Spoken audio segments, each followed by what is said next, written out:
Selamat datang di channel Hororologi.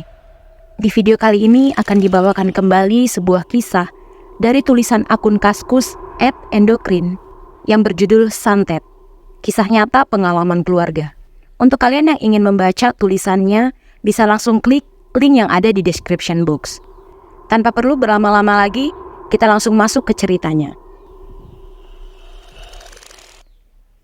2 hari berlalu semenjak obrolan tengah malam di rumah Kang Asep. Kehidupan pun kembali normal, walaupun aku belum mengerti untuk standar yang dikatakan normal itu seperti apa. Teh Ratih kembali pulih. Kang Asep sedikit demi sedikit kembali menjalankan usahanya yang 1 bulan belakangan sempat terpuruk. Untuk penjagaan agar tidak ada yang kembali lagi mengganggu Teh Ratih, Bapak melakukan upacara adat yang dinamakan Numbal Imah. Numbal Imah ini semacam kebudayaan lama yang masih ada di kampungku. Biasanya dilakukan ketika sebuah rumah baru berdiri atau keluarga yang akan pindah ke rumah baru. Menurut kepercayaan penduduk di kampungku, hal ini dilakukan sebagai tolak bala agar rumah tersebut terhindar dari mara bahaya atau gangguan hal-hal yang tidak kasat mata. Numbal Imah bukan sebuah acara besar dengan ritual yang aneh-aneh. Hanya menancapkan 4 bambu kuning dengan panjang sekitar 10 meter di 4 penjuru rumah. Setelah itu dilakukan syukuran dengan mengundang para tetangga untuk melakukan pengajian dan diakhiri dengan acara makan-makan. Jika dilihat dari sudut pandang sosialnya, mungkin sebenarnya tradisi Numbal Imah ini hanya untuk merekatkan hubungan silaturahmi sesama warga. Jangan terlalu berpikir negatif, kami hanya menjalankan tradisi, menghormati warisan filosofi hidup leluhur terdahulu kami. Aku kira semuanya akan baik-baik saja. Namun, ternyata manusia memang tidak bisa lepas dari masalah. Hingga akhirnya teror yang dialami Kang Asep kini pindah ke keluargaku.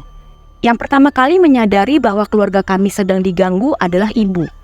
Ibu bercerita kepadaku sebelum akhirnya dia juga bercerita kepada bapak tentang hal-hal aneh yang ibu alami.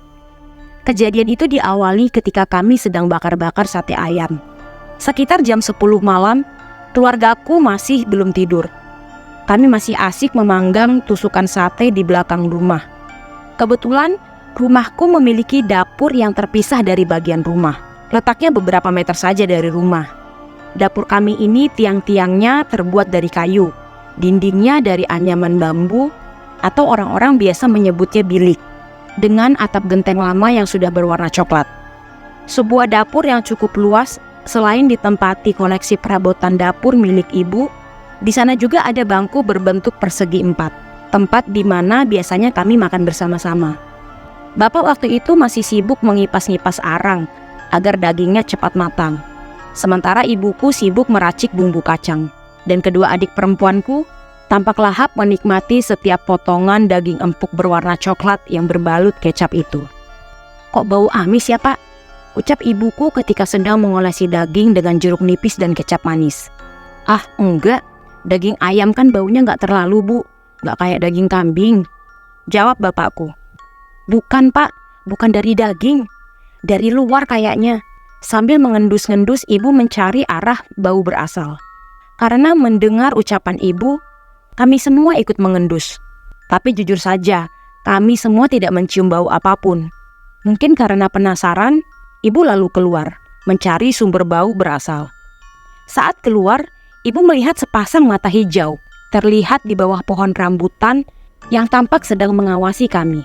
Awalnya, ibu tidak curiga dan menduga itu hanya seekor kucing, karena mata kucing akan bercahaya di saat gelap. Mungkin karena ibu kasihan, atau mungkin hanya ingin berbagi rezeki saja, ibu melambai-lambaikan 1 tusuk sate sambil memanggil-manggil yang ia kira seekor kucing. Tapi tampaknya sosok mata itu tidak pernah bergeming dengan ajakan ibuku. Sosok itu terus menatap tanpa berkedip sedikit pun. Kesal karena panggilannya tidak dihiraukan, ibu melemparkan 1 tusuk sate ke arah sepasang mata tersebut. Tapi sosok itu masih tidak bergerak sedikit pun. Ibu saat itu merasa takut sebenarnya. Namun dia lebih memilih diam. Kemudian masuk lagi ke dapur, melanjutkan aktivitasnya tanpa membicarakannya dengan kami. Kejadian itu berulang terus. Ketika itu ibu bangun jam 4 subuh hendak pergi ke dapur membersihkan sisa acara bakar-bakar semalam. Di kampungku, memang biasanya para ibu bangun lebih pagi dibandingkan anak-anak dan suaminya. Tujuannya untuk menyiapkan sarapan dan bekal yang hendak dibawa suaminya pagi-pagi ke ladang. Tahrim waktu itu belum berkumandang di masjid, tapi ibu sudah terbangun karena sudah terbiasa bangun cepat. Ketika hendak membuka pintu belakang, sekelebat seperti ada orang yang berlari persis di depannya. Ibuku merasa kaget dan sedikit ketakutan. Ibu melirik ke kiri dan ke kanan untuk memastikan bahwa yang dialaminya barusan bukan halusinasi karena belum sadar dari tidurnya. Namun nihil, tidak ada seorang pun yang ibu lihat. Ibu mencoba meyakinkan diri bahwa barusan nyata. Bahkan dia bisa merasakan hembusan angin yang barusan lari dan getaran dari tanahnya juga terasa nyata. Ketika berjalan menuju dapur dan hendak membuka pintunya, ibu teringat kembali kejadian tadi malam saat melempar setusuk sate ke arah pohon rambutan. Maka dengan refleks, ibu kembali mengecek pemandangan pohon rambutan. Dan kalian tahu apa yang ibu lihat? Sepasang mata itu masih ada di sana, berwarna hijau, tampak bulat, dan tidak berkedip sedikit pun. Ibu lalu pergi ke dalam dapur. Ibu mengambil korek api, mencoba menyalakan tungku kayu untuk memasak. Tapi perasaan takut itu tidak bisa dibohongi. Kaki ibu gemetaran katanya. Bulu kuduknya merinding. Bayangan sepasang mata hijau itu selalu muncul di kepala ibu. Entah benar atau bohong, katanya kalau bulu kuduk kita merinding karena ketakutan, itu karena ada makhluk astral yang sedang berada di dekat kita. Karena dalam tubuh kita mengandung listrik dan makhluk astral atau makhluk tak kasat mata ini memiliki energi. Maka ketika tubuh kita didekati, refleks energi listrik di dalam tubuh kita akan bereaksi. Ibuku mencoba memberanikan diri dengan tetap beraktivitas dan menghiraukan bayangan-bayangan seram yang ada di kepalanya. Namun ketika bau amis itu tercium kembali di hidungnya, ibuku menyerah. Ibu lari menghiraukan pekerjaannya yang belum selesai. Setelah bapak bangun, pagi hari itu ibu cerita kepada bapak tentang apa yang terjadi semalam dan tadi subuh. Namun ketika bapak mengecek di bawah pohon rambutan, tidak ada apa-apa di sana. Kalau sepasang mata hijau, jangan-jangan yang waktu kita di kebun teh itu, Pak. Kataku kepada bapak mengingatkan kejadian waktu itu kami dicegat oleh anjing hitam. Hus, mungkin itu cuma kucing aja, jawab bapak tenang agar suasana tidak semakin panik. Ketika bapak pergi ke sawah, ibu terus bertanya kepadaku tentang apa yang dimaksud kejadian di kebun teh dengan sepasang mata berwarna hijau. Tapi aku mengerti maksud bapak. Jika aku menceritakan apa yang terjadi, ibu tidak akan lagi berani bangun subuh untuk masak dan bisa kacau balau nantinya. Karena ibuku itu orangnya gampang panik. Untuk sekadar menenangkan hati ibu, maka aku memasang lampu di bawah pohon rambutan yang jaraknya hanya beberapa meter dari dapur kami. Lampu bulat berwarna kuning dengan daya 5 watt rasanya cukup untuk mengusir kekhawatiran ibu. Maklum saja, letak rumah kami dengan rumah tetangga sedikit renggang, dipisahkan oleh kebun pisang yang gelap gulita kalau malam hari. Namun rupanya teror belum berhenti sampai di situ. Menurut ibuku, ketika menjelang malam hari, saat ibuku merasa ingin buang air kecil, mata masih dalam keadaan sepet, pikiran ngantuk antara sadar dan tidak sadar, ketika ibu berdiri di kamar mandi dan melihat ke arah jendela kaca kecil. Di luar sana, ibu melihat seorang wanita berdiri persis menatap ke arahnya dengan wajah penuh amarah. Ketika melihat kejadian itu, ibu tersadar seketika. Rasa kantuk pergi dan mata bersinar seperti bangun di pagi hari. Beberapa kali ibu mengucapkan istighfar, kemudian mencuci mukanya. Walaupun merasa takut, ibu kembali melihat ke arah jendela kaca kecil kamar mandi untuk memastikan bahwa barusan bukanlah mimpi. Dan benar saja, wanita itu masih berdiri di sana, mengenakan kebaya putih dengan balutan kain batik di bawahnya. Wanita itu berkerudung putih pula, tapi rambutnya tergerai ke arah depan. Ibu yang panik segera keluar setengah berdiri. Ibu berteriak, namun suaranya tidak keluar. Tubuh ibu menggigil ketakutan setengah mati. Ibuku segera menggoyang-goyangkan tubuh bapak yang sedang tertidur pulas. Ibu saat itu tidak berbicara apa-apa. Wajahnya pucat dengan pipi dibanjiri air mata. Ibu hanya bisa menunjuk-nunjuk ke arah luar dengan tangan yang sudah sangat bergetar. Bapak yang mengira ada maling sontak langsung bangun dan berlari keluar membuka pintu. Namun nihil, tidak ada siapapun di luar rumah. Sepi dan sunyi.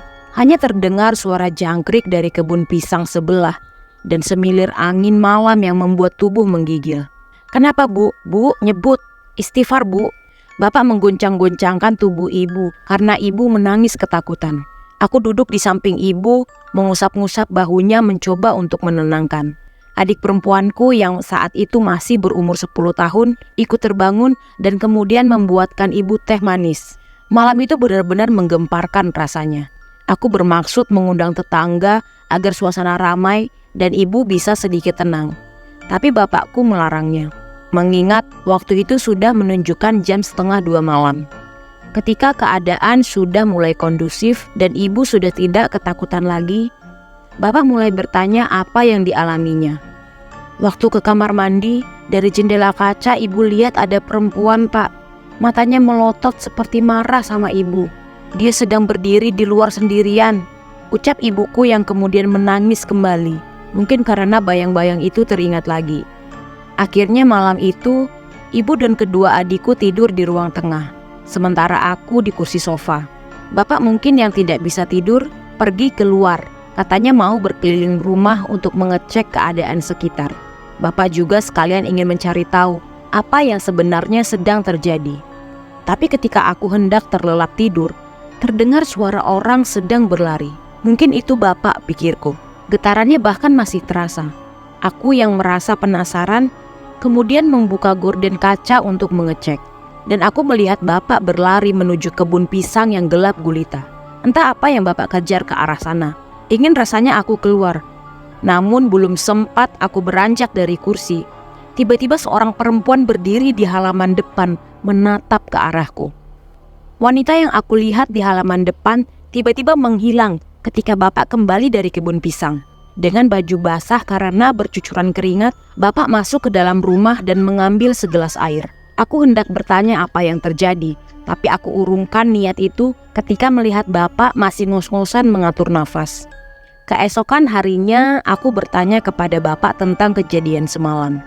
Bapak menjelaskan bahwa semalam bapak melihat anjing hitam yang dulu pernah mencegat kami di tengah kebun teh. Anjing itu dipergoki bapak sedang berada di belakang dapur kami. Rupanya anjing itu ditugaskan untuk mengawasi keluarga kami kali ini. Mungkin si pelaku santet marah kepada bapak karena dia sudah membantu Teh Ratih sampai pulih. Dan sekarang si pelaku santet mencoba balik menyerang bapak. Aku juga menceritakan tentang penampakan sosok wanita yang terlihat di halaman depan. Mungkin sosok wanita tersebut juga yang menampakkan diri kepada ibu waktu di kamar mandi malam itu.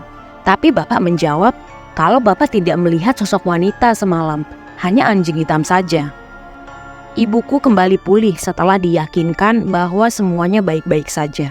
Kemudian bapak berpesan bahwa makhluk atau apapun namanya tidak akan berani memasuki rumah. Dia hanya mencoba meneror kami secara mental untuk kemudian lemah dari dalam. Seperti ibu yang ketakutan kemudian sakit karena mental dan jiwanya roboh, sehingga mengakibatkan fisiknya juga ikut tumbang. Memang dari keluarga kami ini, ibulah yang paling rentan jiwanya. Sepertinya memang si pelaku santet yang misterius itu tidak pernah jengah membuat keluargaku celaka. Semenjak ibu pulih kembali dan bisa beraktivitas seperti biasa, ada satu lagi kejadian yang membuat ibuku sakit kembali. Waktu itu sebuah peristiwa yang terjadi setelah Isya, lebih tepatnya sekitar jam 8 malam. Waktu itu bapak belum pulang ke rumah. Mungkin sehabis sholat Isya di masjid, bapak pergi ke rumah salah satu warga untuk tahlilan 40 harian. Waktu itu di rumah hanya ada aku, kedua adik perempuanku dan ibu. Aku waktu itu sedang di kamar membaca komik, sedangkan ibu sedang di ruang tengah menonton TV. Menurut ibu ketika sedang asik menonton, terdengar suara ketukan di pintu. Mungkin karena mengira itu tamu, ibu lantas bergegas untuk membukanya. Tapi begitu ibu membuka pintu, tidak ada seorang pun berdiri di sana. Hanya beberapa batu seukuran jempol kaki tergeletak di bawah lantai. Karena tidak ada satu orang pun di sana, ibu lalu menutup pintu. Tapi ketika ibu hendak menutup pintu, Terdengar seperti suara orang memanggil namanya. Setelah ibu amati dengan teliti, ternyata yang memanggil ibu adalah temannya. Ibu lalu menyuruh temannya untuk masuk, tapi temannya ibu diam saja. Mungkin karena ibu tidak enak, malah ibu yang menghampiri. Mereka berbincang cukup lama di halaman depan sambil berdiri. Karena sekeras apapun ibu mengajak temannya untuk masuk, dia tidak mau masuk ke dalam rumah. "Ayo atuh Bu, ke rumah saya. Banyak makanan gak kemakan. Lumayan buat anak-anak sama suami ibu," ajak perempuan itu kepada ibu. Setelah diajak, ibu masuk ke dalam rumah untuk mengambil kerudung. Ibu mengiyakan ajakan temannya itu tanpa berpikir panjang. "Jang, ibu ke rumah Bu Irma dulu ya." Mendengar ucapan ibu, sontak aku kaget. Aku langsung melemparkan komik yang sedang aku baca dan kemudian berlari menghampiri ibu. Aku mengguncang-guncangkan tubuh ibu sambil menyuruhnya untuk istighfar agar tersadar. "Ijang, kamu kenapa tuh?" ucap ibu melihat tindakanku. "Ibu gak sadar. Bu Irma siapa, Bu? Ibu Irma teman ibu pengajian itu kan? Dia sudah meninggal, Bu. Sekarang kan 40 hariannya." Mendengar ucapanku, ibu langsung tergolek lemas. Tubuhnya menggigil seperti kedinginan. Aku langsung berlari ke halaman karena penasaran. Dan di sana tidak ada siapapun. Jadi dengan siapa ibu berbincang tadi? Ketika bapak datang, aku menceritakan semuanya. Bapak tampak geram, namun dia tidak bisa berbuat apa-apa. Menurut bapak, kalau saja waktu itu ibu ikut dengan jelmaan perempuan yang mirip dengan temannya itu, mungkin ibu akan hilang atau disesatkan di jalan. Persis seperti kejadian Teh Mariah tempo dulu. Sejak kejadian itu, ibuku sakit lagi. Semua aktivitas harian, aku dan kedua adikku yang masih kecil yang mengerjakan. Bapak jarang tidur lagi di malam hari. Bapak selalu berjaga dan berkeliling rumah. Kalau siang hari, bapak juga tidur hanya beberapa jam saja, karena ada sawah dan kebun yang harus bapak urus. 2 hari semenjak ibu sakit, tepat jam 3 sore, Kang Asep datang ke rumah. Bapak yang baru pulang dari sawah langsung mengajaknya berbincang di ruang tamu. Aku menduga mungkin Kang Asep hanya main saja. "Istri saya baru-baru ini kena teror lagi, Pak. Saya sudah capek sebenarnya dengan hal-hal seperti ini. Tapi orang yang mengganggu saya ini tampak tidak puas dan terus ingin mencelakakan keluarga saya, Pak," ucap Kang Asep. Aku mendengar samar-samar dari ruang tengah sambil menonton TV. Dari obrolan yang aku dengar, Kang Asep ingin meminta bantuan Bapak sekali lagi. Aku belum tahu spesifik apa yang sebenarnya teror yang dimaksud di sini. Apakah istrinya Kang Asep kumat lagi seperti dulu atau ada teror yang baru? "Teror gimana, Sep, maksudmu?" Bapakku bertanya kepada Kang Asep. Karena aku tertarik mendengar obrolan Bapak dan Kang Asep, aku lalu mengecilkan volume TV agar suara obrolan mereka lebih terdengar. Akhirnya Kang Asep mulai bercerita tentang istrinya. Menurut Kang Asep, waktu itu Teh Ratih sedang sendirian di rumah, karena memang Kang Asep sering bepergian untuk mengantar dagangannya. Ketika Teh Ratih selesai sholat Isya, Teh Ratih mendengar suara ledakan seperti suara petasan persis di luar kamarnya. Mungkin karena penasaran, Teh Ratih lalu membuka gorden jendela. Tapi Teh Ratih kaget bukan kepalang ketika melihat bayangan seorang pria yang sangat besar di depan matanya. Teh Ratih tidak bisa melihat sosok pria itu secara utuh. Teh Ratih ketakutan pada saat itu. Dia hendak menelpon suaminya. Namun belum teleponnya tersambung, gangguan itu datang lagi. Kini terdengar suara langkah kaki seperti orang berlari. Suara itu amat jelas, bahkan Teh Ratih bisa merasakan getarannya. Suara lari itu seperti mengelilingi rumahnya. Mungkin kalau dihitung, suara itu sekitar 6 putaran. Teh Ratih tidak bisa memastikannya karena dia sudah terlanjur ketakutan. Kang Asep saat itu tidak bisa langsung pulang, karena dia baru setengah jalan mengantar nanas ke daerah Purwakarta langganannya. Maka Kang Asep menyuruh Teh Ratih untuk pergi ke rumah tetangganya, karena rumah ibu Teh Ratih beda kecamatan. Jadi tidak mungkin Kang Asep tega menelepon mertuanya itu untuk menemani istrinya. Teh Ratih saat itu ingin keluar untuk meminta bantuan, tapi bayangan hitam itu tampak sedang menunggu di luar. Jadi tidak ada yang bisa dilakukan Teh Ratih kecuali menangis sendirian dan sambil ketakutan. Teh Ratih saat itu mencoba untuk berteriak meminta tolong. Namun anehnya tidak ada satu orang pun yang datang menghampirinya. Sepertinya kekuatan gaib telah meredam suara Teh Ratih agar tidak terdengar ke orang-orang. Akhirnya Teh Ratih memutuskan untuk pergi ke dalam kamarnya, dan dia bersembunyi di kolong ranjang saja untuk mengusir rasa takutnya. Tapi tiba-tiba dari jendela kamarnya terdengar suara pelan seorang perempuan. Suara itu begitu halus, namun lirih, terdengar seperti orang kesakitan. "Ratih, Ratih, Ratih." Suara itu terdengar berulang-ulang memanggil nama Teh Ratih. Teh Ratih yang semakin ketakutan pun mencoba menutup telinganya dengan kedua telapak tangannya. Tapi anehnya, suara wanita yang awalnya lirih kini terdengar seperti marah. Suara tersebut menggelegar memanggil-manggil nama Teh Ratih. Suara teriakan perempuan itu pun dibarengi dengan suara gebrakan tangan yang memukul-mukul kaca jendela. Hanya istighfar yang keluar dari mulut Teh Ratih untuk menghilangkan ketakutannya. "Buka pintu, Ratih! Keluar kau, Ratih!" teriak suara perempuan di balik kaca jendela kamar yang sosoknya tidak terlihat oleh Teh Ratih. Saat itu Kang Asep pulang sekitar jam 3 pagi bersama temannya. Merasa curiga karena Teh Ratih tidak merespon saat pintu diketok-ketok, bahkan saat ditelepon pun tidak ada jawaban. Tapi suara HP Teh Ratih terdengar dalam rumah oleh Kang Asep. Sekitar 1 jam tidak ada jawaban juga. Kang Asep yang merasa curiga dan khawatir pun akhirnya mendobrak pintu rumah. Teh Ratih ditemukan di bawah ranjang dalam keadaan tidak sadar. Tubuhnya dingin dengan wajah pucat bercucuran air mata. Bahkan mulutnya tidak bisa berhenti mengucapkan istighfar berkali-kali. Kang Asep mencoba menyadarkannya, mulai dengan mengguncang-guncang tubuhnya, menyiram wajahnya dengan cipratan air, bahkan sampai menampar pipi istrinya itu supaya tersadar. Mendengar cerita dari Kang Asep, bapakku menghela nafas. Entah apa yang harus bapak katakan sekarang, tapi bapak tidak menceritakan sedikit pun tentang kejadian ibu yang mengalami teror sama seperti Teh Ratih.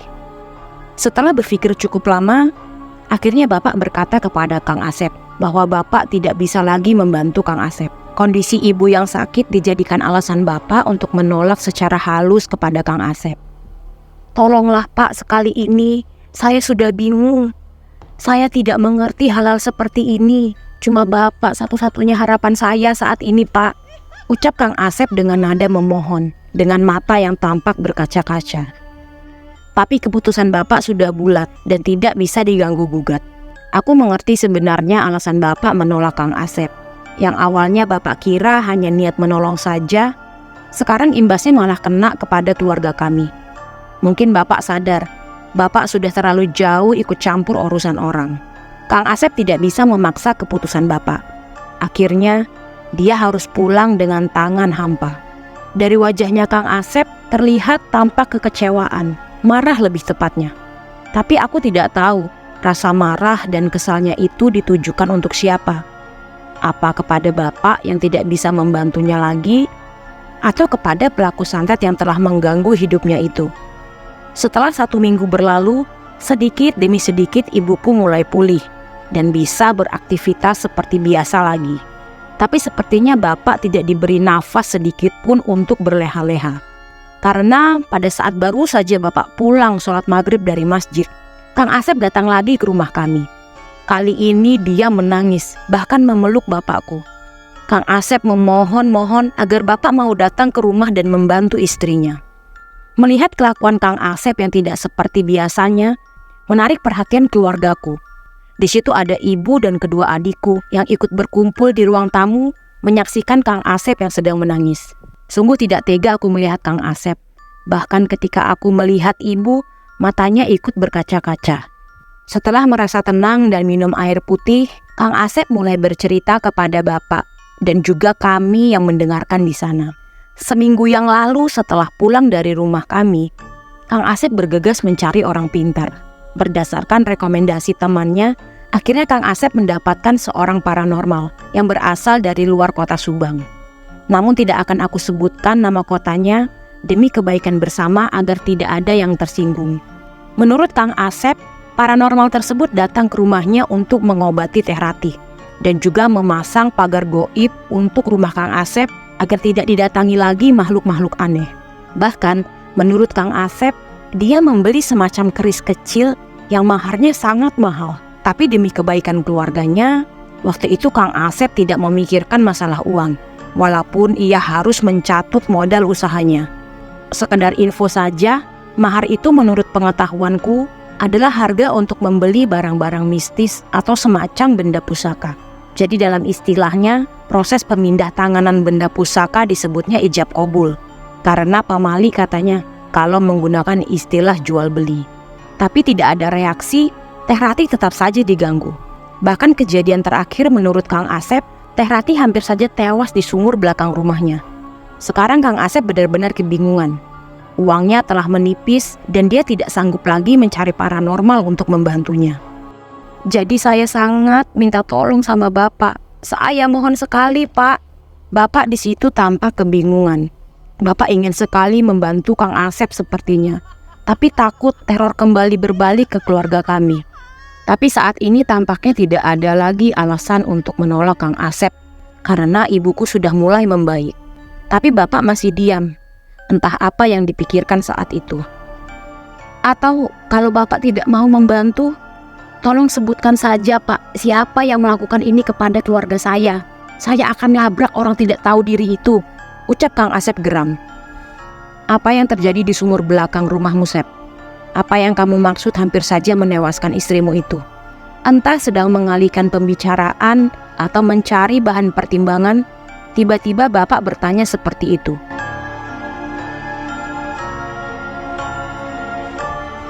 Terima kasih sudah mendengarkan kisah kali ini sampai di akhir video.